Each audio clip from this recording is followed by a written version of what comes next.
Hello बच्चों, आज हम एक नया चैप्टर स्टार्ट करेंगे, चैप्टर नंबर 6, जिसका नाम है the triangle and its properties. Okay, मतलब ट्राइंगल्स होते हैं और उसकी क्या क्या प्रॉपर्टीज होती है। ठीक है, देखो फर्स्ट लाइन में ही इसका मीनिंग लिखा है। A triangle you have seen it is a simple closed curve made of 3 line segment, मतलब 3 लाइन सेगमेंट से बना जो क्लोज कर्व होता है उसी को अपन ट्राइंगल कहते हैं।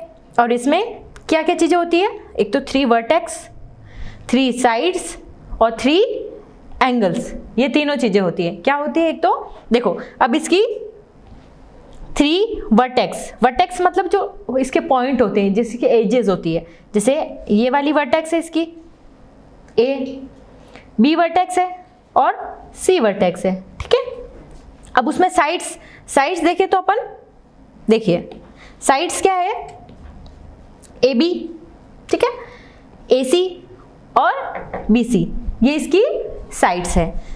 देन नेक्स्ट उसके बाद में 3 एंगल्स। अब एंगल्स कौन कौन से बन रहे हैं, मतलब जैसे कोई तो एंगल क्रॉस में हो रहा है तो कोई तो एंगल बन रहा होगा, तो एंगल ए, एंगल सी और एंगल बी, 3 एंगल बन रहे हैं। ठीक है, तो अब इसमें साइड्स इसने बता रखी है ए बी, बी सी और सी है।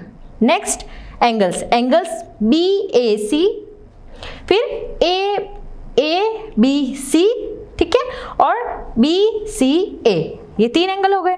और उसके बाद में वर्टेक्स, इसकी वर्टेक्स है जैसे ए, बी और सी, ये इसकी वर्टेक्स है। ठीक है, अब देखिए मैं आपको ट्राइंगल्स के बारे में बताती हूँ। जैसे ये ए बी और सी एक क्लोज कर्व है, ठीक है, जिसमें ए बी और सी 3 वर्टेक्स हैं, ए बी, बी सी और सी ए इसकी साइड्स है। और एंगल्स के बारे में बताया जाए तो जैसे ए बी सी, जब एंगल्स के बारे में बताया जाता है एंगल ए बी सी, तो उसमें अपन क्या करते हैं, जैसे मैं बोलूं एंगल, ठीक है, ए बी और सी, तो यानी मैं बी एंगल की बात कर रही हूँ। जो एंगल होता है उसको अपन बीच में लिखते हैं, जैसे एंगल ए बी और C. Next A C B, angle A C और बी, यानी मैं सी एंगल की बात कर रही हूँ। ठीक है, अब देखो साइड्स देखिए ए बी सी और ए सी। नेक्स्ट एंगल भी 3 है, angle B C A, angle A B C और एंगल बी सी ए। और इसमें वर्टेक्स कौन सी होगी, ए बी एंड सी। अब बेस्ड ऑन साइड्स, मतलब साइड्स के अकॉर्डिंग आप एंगल को कितने पार्ट्स में डिवाइड कर सकते हो।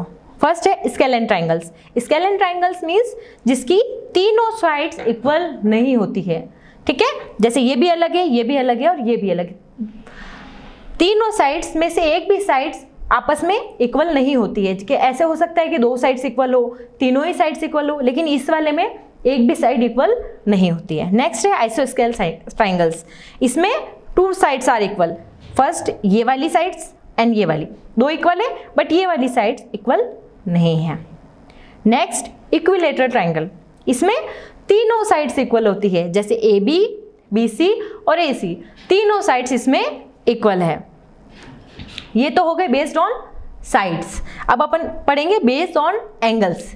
साइड्स यानी जो इसकी जो लंबाई की, जैसे ए बी ए सी वो थी, वो वाली साइड्स है। अब बेस्ड ऑन एंगल्स के अकॉर्डिंग भी अपन ट्राइंगल्स को डिवाइड कर सकते हैं। फर्स्ट है acute angle. Acute angle means less than 90 degree. तो एक्यूट एंगल जो है वो लेस देन 90 डिग्री होता है ना, जैसे ये 90 से कम है ये वाला, ये देखिए, है ना। Next obtuse angle. Obtuse angles में जो ग्रेटर देन 90 डिग्री है, यानी जिसकी वैल्यू 90 डिग्री से ज़्यादा है। नेक्स्ट है राइट एंगल ट्राइंगल, जिसमें इसका मान इक्वल टू 90 डिग्री उसकी वैल्यू होती है, तो उसको अपन बोलते हैं राइट एंगल ट्राइंगल। ओके, ये अपन ने देख लिया कि बेस्ड ऑन साइड्स कौन कौन से हैं। ये फर्स्ट वाला पॉइंट देखो, स्केलेन, आइसोस्केलेन और इक्विलेटरल ट्राइंगल्स। ठीक है, बेस्ड ऑन एंगल भी देख लिया। Acute angle means less than 90 degree, obtuse angles means greater than 90 degree, और राइट एंगल यानी इक्वल टू 90 डिग्री। हो गए 3 एंगल। ठीक है, नेक्स्ट पढ़ते हैं Try this. First, write the 6 elements. Example, 3 sides and 3 angles of angle ABC. कोई भी एंगल ABC बना लेते हैं, ठीक है। उसमें 3 साइड्स और 3 एंगल्स अपन को लिखने हैं। ये देखिए, ये है एंगल ABC, ठीक है। उसमें 3 साइड्स कौन सी है? AB, B, हाँ, एक तो AB, ठीक है, BC और AC। ये हो गई 3 साइड्स। अब 3 एंगल्स कौन कौन से हो गए? एंगल ABC, ठीक है, एंगल BCA, BAC, ABC और BCA। 3 एंगल हो गए। मतलब आप उसको कैसे भी लिख सकते हो, लेकिन जो एंगल जिसके बारे में आप बोल रहे हो वो बीच में आना चाहिए, ठीक है। और बेस्ड ऑन वर्टेक्स भी आप लिख सकते हो। वर्टेक्स डायरेक्टली आप लिख सकते हो कि A, B और C हो गए। अब अपन नेक्स्ट पढ़ते हैं। राइट द, अब side opposite to the vertex Q of PQR। एक कोई ट्राइंगल है PQR, कोई एंगल है PQR और side opposite to the vertex Q, और Q के अपोजिट कौन सी साइड होगी? तो कौन सी साइड होगी? ये वाली PR, ठीक है। Next, angle opposite to side LM in triangle LMN। सबसे पहले ट्राइंगल L, ये L, M और N है, ठीक है। अब उसमें एंगल निकालना है, angle opposite to side LM, ठीक है। ये कोई साइड है LM, ये वाली है ना, और इसके अपोजिट में कौन सा एंगल है? एंगल N, है ना। चलो next, vertex opposite to the side RT of triangle RST। सबसे पहले ट्राइंगल RST बना लिया, ठीक है। उसके बाद में हाँ, वर्टेक्स अपोजिट RT के अपोजिट वर्टेक्स कौन है? तो S है। आगे देखते हैं। Look at the figure 6.2 and classify each of the triangles according to its sides and angles। मतलब साइड्स और एंगल्स को अकॉर्डिंग देख के हमको बताना है कि ये कौन सा ट्राइंगल है। जैसे अपन ने 3 ट्राइंगल के, एक तो स्केलन, आइसोस्केलन और इक्विलेटरल ट्राइंगल। स्केलन में क्या था? एक भी साइड्स इक्वल नहीं थी। सेकंड, आइसोस्केलन में ने क्या था? 2 साइड्स इक्वल थी। और इक्विलेटरल ट्राइंगल में तीनों साइड्स इक्वल थी, ठीक है। तो अब इन डायग्राम को देख के अपन पता लगा सकते हैं कि कौन सी साइड्स, इसमें कौन सा स्केलन है, कौन सा, देखो एक तो स्केलन है,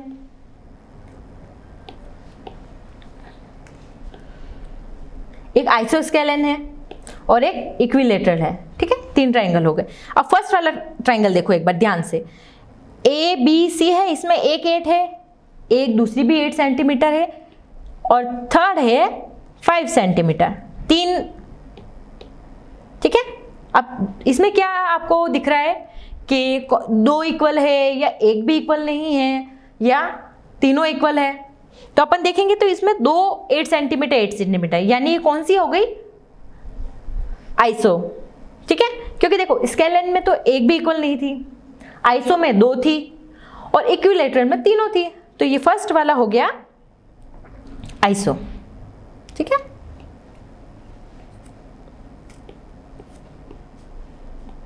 ये वाली हो गई आइसो।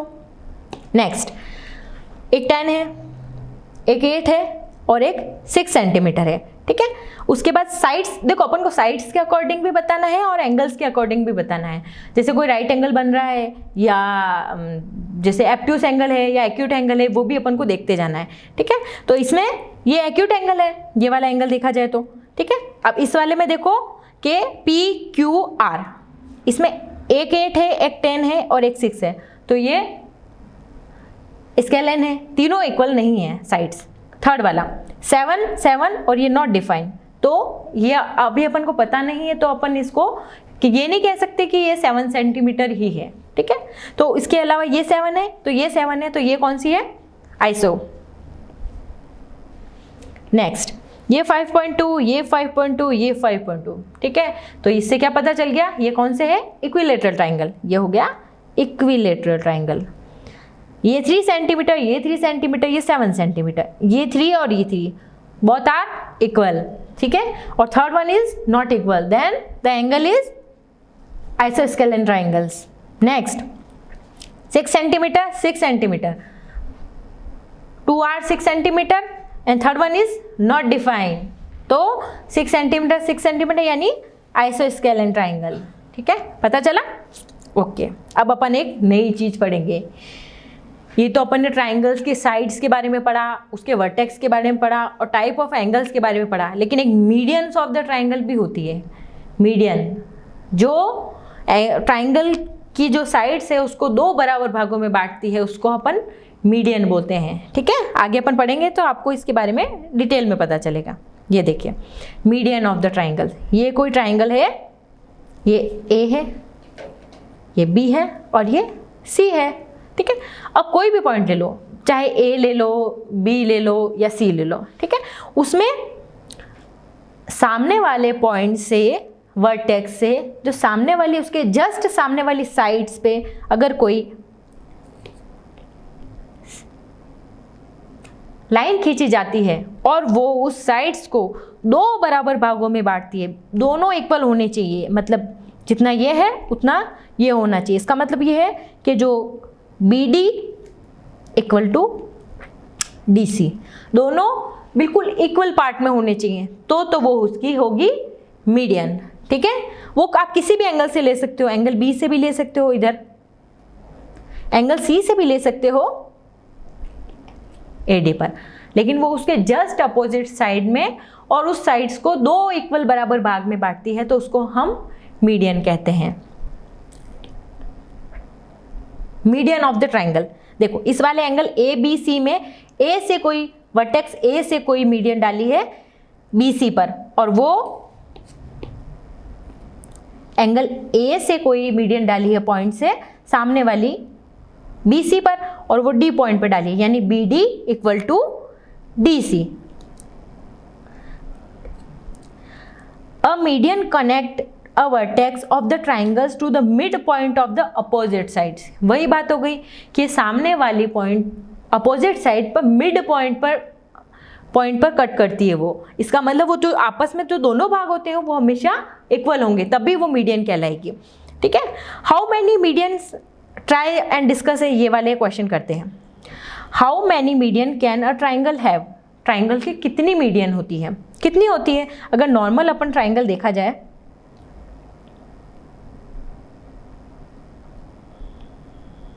जैसे मैंने कोई ये ट्राइंगल बनाया, ठीक है, उस पर मैं मैक्सिमम कितनी मीडियन बना सकती हूँ। चलो एक कोई ट्राइंगल को मैंने नाम दे दिया A, B और C है, ठीक है। A से मैं कितनी मीडियन बना सकती हूँ, 1, पॉइंट B से 1 और पॉइंट C से 1, तो कितनी मीडियन हो गई, 3। यानी किसी ट्राइंगल की कितनी मीडियन हो सकती है, मैक्सिमम 3, ठीक है, क्योंकि 1 मीडियन ये, सेकंड ये वाली और थर्ड ये वाली, है ना, 3 मीडियन हो गई। Next, does the median lie Holi in the interior of the triangle. मतलब ये ऐसा कह रहा है कि जो ट्राइंगल की जो मीडियन है वो उसके हमेशा अंदर ही होगी या बाहर भी लाई कर सकती है। किसी भी ट्राइंगल, ये ट्राइंगल बनाया मैंने कोई,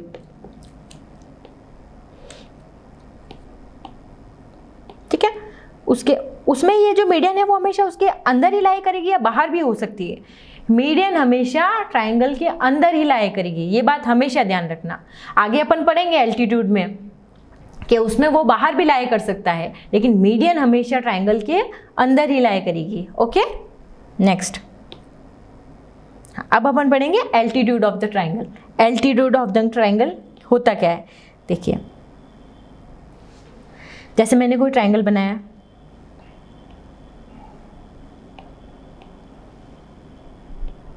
देखो मीडियन और एल्टीट्यूड में डिफरेंस भी समझ में आ जाएगा इससे कि दोनों में डिफरेंस। आप कहोगे ये तो दोनों सेम चीजें हो गई, मीडियन और एल्टीट्यूड दोनों एक जैसे ही हैं, लेकिन अभी देखिए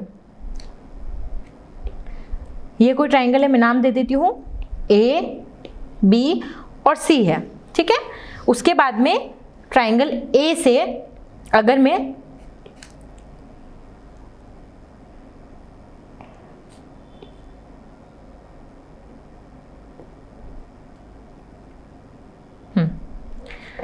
ए से मैंने कोई BC पे बिल्कुल जो इसको BC, ये कोई पॉइंट है D, ठीक है, जो BD और DC मतलब BC को बिल्कुल बराबर इक्वल पार्ट में बांटती है, तो वो है उसकी मीडियन, ठीक है। नेक्स्ट, उसके बाद एल्टीट्यूड। एल्टीट्यूड मतलब जो एग्जैक्ट सामने वाली साइड्स पर 90 डिग्री का एंगल बनाए, तो वो उसकी एल्टीट्यूड होगी, ठीक है। और मीडियन क्या होती है, जो सामने वाली साइड्स को दो इक्वल पार्ट में डिवाइड कर दे। समझ में आया डिफरेंस मीडियन और एल्टीट्यूड दोनों में। और एल्टीट्यूड हमेशा 90 डिग्री होगा सामने वाली साइड्स के ऊपर, ठीक है। अब देखिए एल्टीट्यूड, जैसे ये कोई ट्राइंगल A, B और C है इस डायग्राम में, देखिए, ठीक है। इस पे AC ये कोई एल्टीट्यूड डाला है, ये इस अपन को इसको नाम दे देते हैं D, तो AD तो हमेशा इक्वल टू 90 डिग्री होगा। यही एल्टीट्यूड और मीडियन में डिफरेंस है, ठीक है। तो जैसे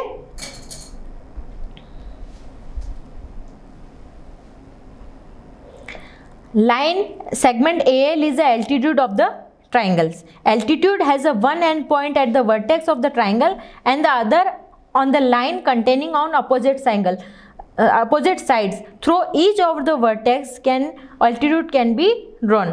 ठीक है, तो इसमें altitude सिर्फ AL ही होगी। ऐसे अपन कितनी लाइंस खींच सकते हैं, लेकिन altitude हमेशा 90 डिग्री ही होगा और वो सिर्फ एक ही होगा, ठीक है। अब जैसे ये इसके क्वेश्चन करते हैं, how many altitudes can be triangle है। एल्टीट्यूड कितने होंगे, जैसे मीडियन के थे तो उसके एल्टीट्यूड भी अपन कितने काट सकते हैं, जैसे इस वाले पॉइंट से एल्टीट्यूड सामने वाले पे 90 डिग्री, ये भी 1 हो गया। इस वाले पॉइंट से सामने वाले पॉइंट पे 90 डिग्री, तो ये भी, तो कितने एल्टीट्यूड हो सकते हैं, 3। इस मीडियन भी 3 है और एल्टीट्यूड भी 3 है। नेक्स्ट, ड्रॉ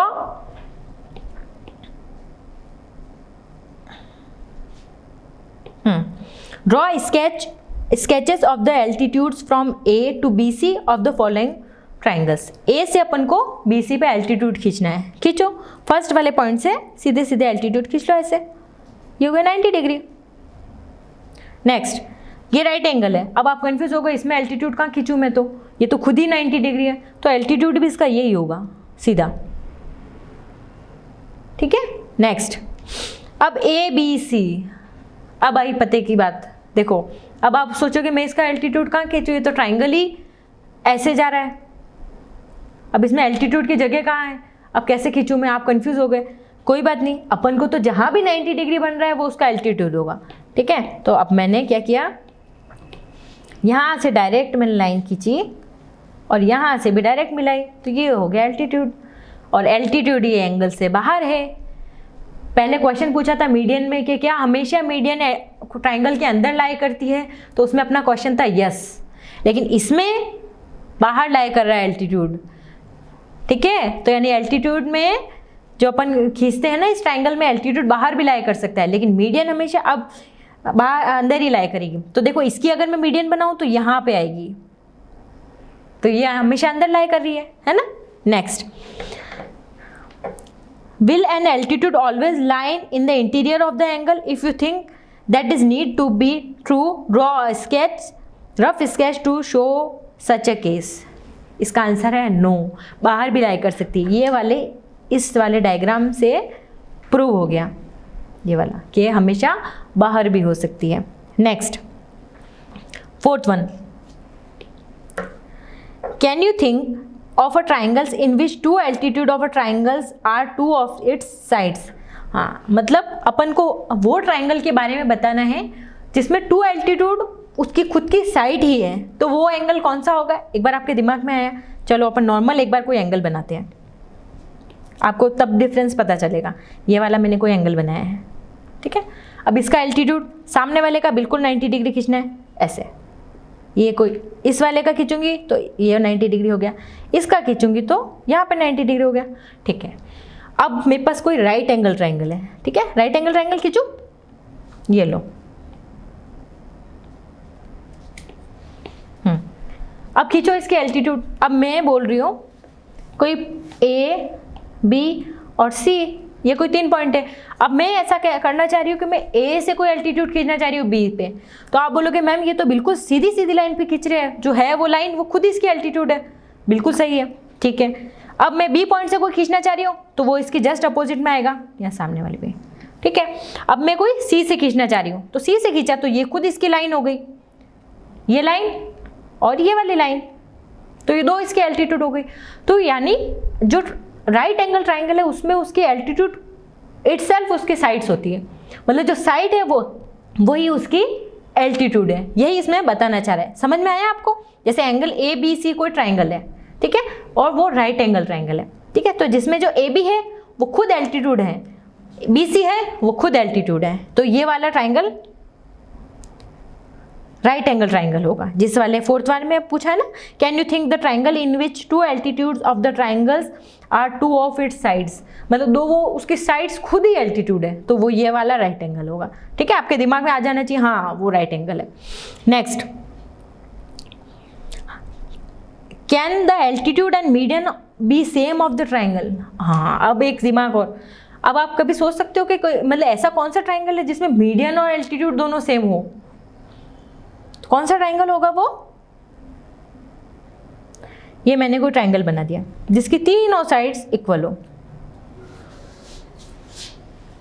तीनों साइड्स इक्वल है उसकी, ठीक है। अब मैंने एक पॉइंट से इसकी मीडियन खींची, तो आप बोलोगे मैम अब इसमें मीडियन क्या है और एल्टीट्यूड क्या है दोनों में?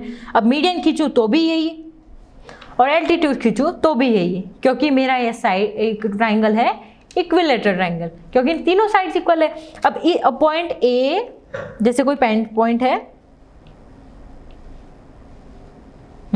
ये कोई पॉइंट है मेरा ए बी सी, ठीक है। अब ए से मैंने कोई मीडियन खींची तो इसके जस्ट एक मैंने इस पॉइंट को मान लिया डी, तो जस्ट इसके बीच में आई, ठीक है, और तो वो यानी इसका मतलब हो गया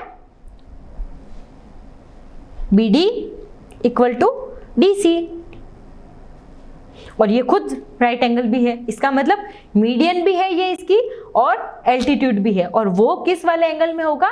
इक्विलेटरल ट्राइंगल में, जिसमें तीनों एंगल 60 के और 60 डिग्री के होंगे, यानी तीनों साइड्स इक्वल होगी। ये एक 5 है तो ये भी 5 और ये भी 5, जिसमें साइड्स भी तीनों इक्वल होगी और एंगल्स भी तीनों इक्वल, तो वो मेरा ट्राइंगल कौन सा होगा?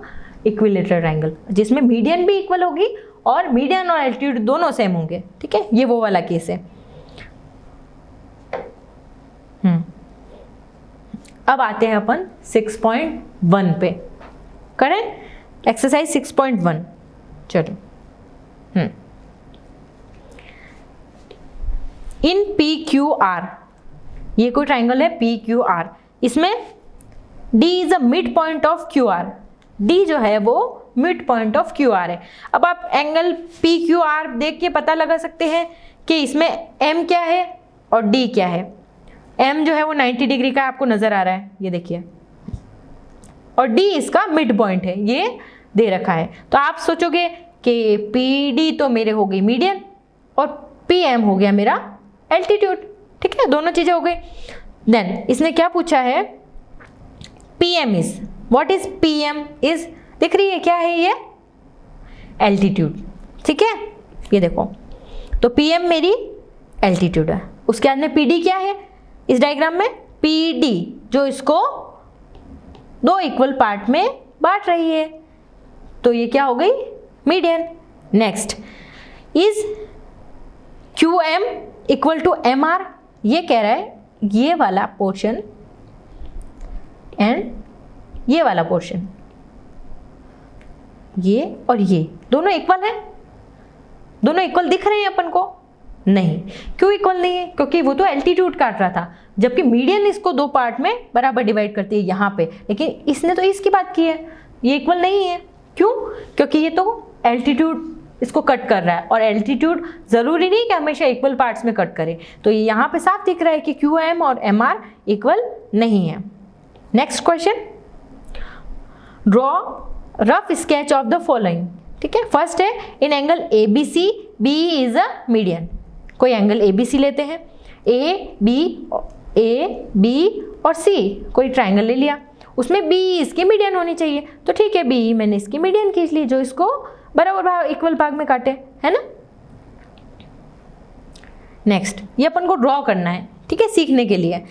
कोई एंगल ट्राइंगल है P Q R, P Q R कोई ट्राइंगल है, P Q and P R altitude of the triangle, दो साइड्स इसकी एल्टीट्यूड है। कौन सा वाला ट्राइंगल था, याद आया, जिसमें दो साइड्स इसकी एल्टीट्यूड थी, राइट एंगल ट्राइंगल, है ना, ये वाला।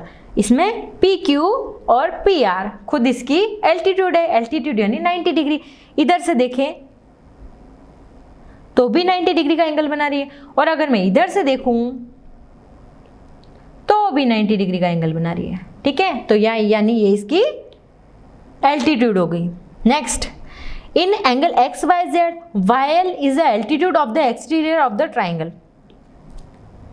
कोई एंगल मेरे को लेना है एक्स वाई और जेड, ये कोई एंगल है एक्स वाई और जेड, और जिसमें वाई मेरी एल्टीट्यूड है और जो एक्सटीरियर ऑफ द एंगल है यानी बाहर है, ये देखो ये बाहर आ रही है ना, ये एल्टीट्यूड बाहर भी हो सकती है लेकिन मीडियन हमेशा अंदर ही होगी, ठीक है। Next, verify by the drawing a diagram if the median and altitude of isosceles triangles can be same। अच्छा, दोनों की एक कोई डायग्राम है जिसमें मुझे वेरीफाई करना है कि जो आइसोस्केल ट्राइंगल्स है उसकी एल्टीट्यूड और मीडियन सेम होगी। मैंने कोई डायग्राम ट्राइंगल बना लिया ए बी सी, जिसमें मैंने कोई एल्टीट्यूड या फिर मीडियन खींच लिया ए डी, क्योंकि आइसोस्केल ट्राइंगल है इसका मतलब उसमें तीनों साइड्स इक्वल है, तीनों एंगल इक्वल है, तो मीडियन भी सेम होगी और एल्टीट्यूड भी सेम होगा, लेकिन मेरे को ये प्रूव करना है, ठीक है। अब A D is a altitude in the आइसोस्केल triangle, we can see B D equal to D C, B D equal to ये बी डी और डी सी ये दोनों इक्वल है, so it is also the median of the triangle. और ये अगर altitude है तो इसकी मीडियन भी यही होगी, क्योंकि मीडियन भी इसको दो पार्ट में डिवाइड करती है, तो ये एल्टीट्यूड भी हो गया और ये मीडियन भी हो गया, ये इसका सॉल्यूशन है। नेक्स्ट, अब हम पढ़ेंगे exterior angle of the triangle and it's property. अब इंटीरियर एंगल की तो बात हो गई, अब हम एक्सटीरियर एंगल की बात करेंगे, exterior angle and it's property. जैसे ये है एंगल ए बी और सी, ये कोई एंगल है, ठीक है, इसके बाहर एक नया एंगल है ये एंगल, ठीक है। तो ये बाहर वाले एंगल की और इन वाले एंगल्स में क्या रिलेशन होता है ये हम पढ़ेंगे, ठीक है। एंगल ए और एंगल बी दो एंगल है और एंगल सी है, तो हम कह सकते हैं जैसे कोई एंगल है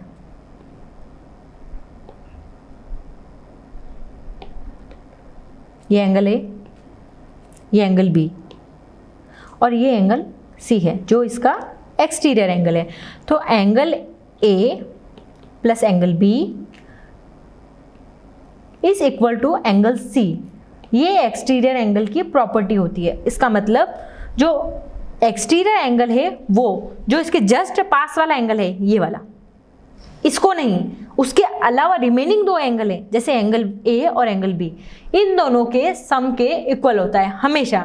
ये बात आप बिल्कुल पक्की याद कर लीजिए कि एंगल सी है बाहर वाला एंगल एक्सटीरियर एंगल, इसके जस्ट पास वाला नहीं लेना है, ध्यान रखना। इसको छोड़ के जो सामने वाले दो एंगल होंगे जैसे एंगल 1 और एंगल बी, उन दोनों के सम के इक्वल होगा, यानी angle A plus angle B is equal to angle C. देखो एंगल ए सी डी, ये सी भी अंदर वाला एंगल लिया, is equal to angle A and angle B, ये यही बात बोल रहा है। देखिए, the exterior angle of the triangle is equal to the sum of the interior opposite angle. Exterior angle is always equal to sum of the opposite angle, मतलब जो पास वाला एंगल है उसको नहीं लेना है, उसके अलावा जो दो एंगल है उनको सम करना है, ठीक है। नेक्स्ट, ये वाला डायग्राम देखिए आप, इसमें एंगल 1 और एंगल 2 है, दो एंगल है, और ये कोई एंगल है एक्स वाई पूरा एंगल। तो अभी हमने पढ़ा एक्सटीरियर एंगल की प्रॉपर्टी कि ये पूरा एंगल एंगल 1 और एंगल 2 के बराबर होगा, और यही हमको प्रूव करना है, जिसको हम एंगल सी भी बोल सकते हैं, X plus Y equal to C. तो angle X plus angle y equal to angle c, पूरा एंगल हो गया, c की बात कर रहे हैं, ठीक। तो अब इसमें जस्टिफिकेशन देना है, अपन को प्रूव करना है, ठीक है। फर्स्ट वाली स्टेप है angle 1 is equal to angle x, angle 1 equal to angle x। अब आप बोलोगे ऐसा क्यों हुआ? क्योंकि हम जानते हैं कि ये दोनों लाइंस एक दूसरे के पैरेलल है, ये देखो, ठीक है। और पैरेलल एंगल में हम जानते हैं कि जो z पर अल्टरनेट एंगल बने होते हैं वो हमेशा इक्वल होते हैं। तो इस वाले इसमें देखिए,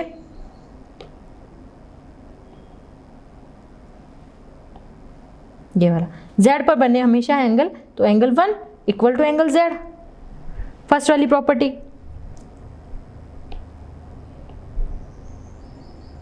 angle 1 equal to angle x, ये क्योंकि BA पैरेलल टू B और A और CE, B और A और CE आपस में पैरेलल है, तो ये अल्टरनेट एंगल हो गए, ठीक है, इट शुड बी इक्वल। और angle 2 equal to angle y, ये angle 2 equal to angle y, ये कौन से हो गए? ये क्योंकि अपन को पता है कि BA और CE आपस में पैरेलल है और BD इसके ट्रांसवर्सल है। हमने पढ़ा था ना कि अगर दो लाइंस हमेशा इक्वल आपस में एक दूसरे के पैरेलल है और इनको कोई लाइन ट्रांसवर्स कट करती है तो ऑल्टरनेट एंगल हमेशा इक्वल होंगे, ऐसे z पर बने हुए ये वाले एंगल, ठीक है। और जो एक ही साइड्स बने एंगल वो भी इक्वल होते हैं, ठीक है। दो प्रॉपर्टी कॉरस्पॉन्डिंग एंगल और अल्टरनेट एंगल ये आपस में इक्वल होते हैं, हमने प्रीवियस क्लासेस में पढ़ा था, है ना। तो इससे हम फर्स्ट वाले से बोल सकते हैं कि फर्स्ट वाली स्टेप है angle 1 is equal to angle x और सेकंड वाली है angle 2 is equal to angle y। तो अगर दोनों का आपस में प्लस कर दें तो एंगल 1 a प्लस बी किया, a प्लस बी, इस स्टेप को प्लस किया तो 1 प्लस 2, ठीक है, और x प्लस वाई दोनों को आपस में प्लस कर दिया तो x प्लस वाई अपन को क्या दिख रहा है? c। तो 1 प्लस 2 इक्वल टू ACD, यानी A C और D, यानी इस एंगल की बात कर रहे हैं, है ना, ठीक है, समझ में आया? चलो नेक्स्ट, मतलब इसमें ही बता रखा है कि हम एक्सटीरियर एंगल कैसे बना सकते हैं, ठीक है। एंगल जैसे इधर भी एक्सटीरियर एंगल बन सकता है, इधर भी बन सकता है, इस साइड में भी बन सकता है, कैसे भी बना सकते हैं। अपन लाइन को आगे एक्सटेंड करते जाएंगे तो जो बाहर की साइड में बना वो हमेशा एक्सटीरियर एंगल होगा, ठीक है। नेक्स्ट एग्जाम्पल 1 करते हैं। इसमें x की वैल्यू फाइंड करनी है, आपको वो प्रॉपर्टी हमेशा याद रखनी है कि एक्सटीरियर एंगल का सम जो इक्वल होता है जो अपोजिट एंगल है उन दोनों के सम के, ठीक है। सबसे पहले तो आपको दिमाग में आना चाहिए कि मेरे इस डायग्राम में एक्सटीरियर एंगल कौन सा है और रिमेनिंग जो इंटीरियर एंगल है वो कौन से हैं जो उसके अपोजिट साइड में हो। और फर्स्ट मैंने ये डायग्राम लिया,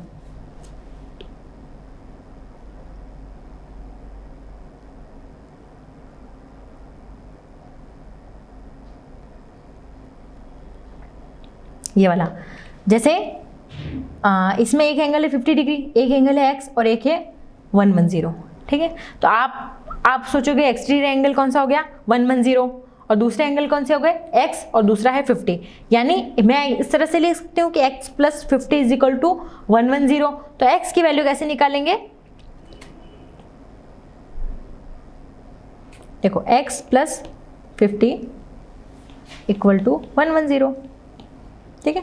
तो x की वैल्यू 110 इधर गया और 50 इक्वल के उधर चला गया, क्योंकि सेम क्वांटिटी सेम साइड रहती है तो अपन को x की वैल्यू निकालनी है। तो इसकी वैल्यू कितनी आ गई 60 डिग्री, x की वैल्यू आ गई 60 डिग्री, ठीक है। हाँ, अब think, discuss and right.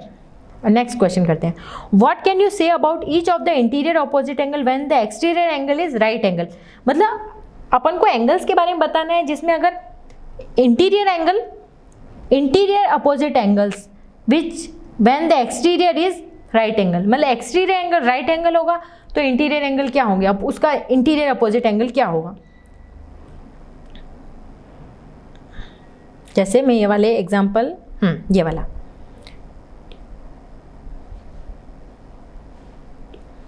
First बोल रखा है राइट एंगल, ये कोई राइट एंगल है, इसका एक्सटीरियर अपोजिट एंगल 90 डिग्री है, तो इंटीरियर अपोजिट एंगल क्या होगा?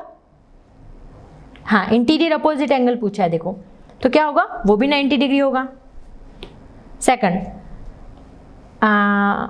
Interior opposite angle when the exterior angle is obtuse angle. Exterior angle मेरा एब्ट्यूस एंगल है, एक्सटीरियर एंगल मेरा एब्ट्यूस एंगल है, तो अंदर वाला एंगल क्या होगा? ऑब्वियसली हम जानते हैं कि ये कोई स्ट्रेट लाइन है, स्ट्रेट लाइन पे अगर एक एंगल, क्योंकि एक्सटीरियर एंगल हमेशा उस लाइन को एक्सटेंड करूंगी तभी बनेगा। जैसे ये कोई एंगल है, अब एक एंगल ये है और एक एंगल ये है, ये एक्सटीरियर एंगल हो गया, ये वाला एक्सटीरियर एंगल और ये वाला इंटीरियर एंगल जो अंदर की साइड में बना। तो और ये हमेशा एक ही लाइन पर 180 में होते हैं। तो अगर एक एंगल एक्सटीरियर है, 90 डिग्री से लेस है तो दूसरा 90 डिग्री से ज़्यादा होगा। अगर एक एंगल 90 डिग्री है तो दूसरा भी 90 डिग्री होगा, क्योंकि अपन को उसका सम 180 ही चाहिए दोनों का, ठीक है। और उसके बाद में एक एंगल अगर, तो ये इसमें कंडीशन पूछी है अलग अलग कि मतलब इसमें 90 डिग्री भी हो सकता है, एक्यूट भी हो सकता है, एब्ट्यूस भी हो सकता है। तो आप उसमें अपन को डायग्राम से बताना है कि इसमें एंगल, अगर ये अंदर वाला एब्ट्यूस है तो बाहर वाला क्या होगा, तो अगर अंदर वाला एक्यूट है तो बाहर वाला एब्ट्यूस होगा, और अगर बाहर वाला एक्यूट है तो अंदर वाला एब्ट्यूस होगा, ठीक है, समझ में आया? हाँ, can exterior angle of the triangles to be straight angle? कभी स्ट्रेट एंगल हो सकता है किसी का? स्ट्रेट मतलब ऐसे स्ट्रेट एंगल, तो वो एक्सटीरियर एंगल कैसे बनेगा? अगर स्ट्रेट हुआ तो कुछ तो एंगल उसको एक्सटेंड करेंगे तभी तो पॉसिबल होगा। तो यानी ये वाला पॉसिबल नहीं है, कुछ तो एंगल बनना ही चाहिए। Next, an exterior angle of the triangle is measure 70 and one of its interior opposite angle is 25। Find the measure of the other interior opposite angle. एक एंगल अपन को दे रखा है और एक्सटीरियर एंगल दे रखा है, और एक क्या निकालना है मुझे? रिमेनिंग बचा हुआ इंटीरियर एंगल। सबसे पहले तो डायग्राम बनाओ। इस चैप्टर में यही करना है। जब आप सबसे पहले सही डायग्राम नहीं बनाओगे तब तक आपके क्वेश्चन सही होने के चांसेस कम होते हैं, क्योंकि इन चीज़ों को डायग्रामेटिक करोगे तो आप बिल्कुल सही होगा, ठीक है। तो ये बोला फर्स्ट एंगल इज 70 डिग्री जो एक्सटीरियर है, दूसरा 25 डिग्री है, और अपन को x का मान निकालना है। तो कैसे निकालेंगे? क्वेश्चन में लैंग्वेज लिखनी भी जरूरी है कि आपने इसमें क्या फंडा यूज किया है या क्या इसमें थ्योरी लगाई है इसके पीछे। तो angle, we know that the sum of interior opposite angle is equal to exterior angle. तो इसमें इंटीरियर एंगल आपको क्या दिख रहे हैं? x और 25, दो एंगल है, और जो exterior angle equal to 70 degree. तो x plus 25 equal to 70 degree. तो x की वैल्यू होगी 70 माइनस 25। क्यों? क्योंकि जब x की वैल्यू निकालनी होती है तो इक्वल की दूसरी साइड जो है, जो नॉर्मली सेम क्वांटिटी होती है नंबर्स में, वो उसके उस साइड चली जाती है, और जो अननोन क्वांटिटी है वो इक्वल के इस साइड रह गई x। तो x का मान आ गया 70 माइनस 25 यानी 40। ठीक है, आगे की क्लास हम नेक्स्ट क्लास में देखेंगे। आज की क्लास हम यही खत्म करते हैं। तब तक आप इस सारी चैप्टर्स का रिवीजन कर लेना, ठीक है बच्चों? ओके।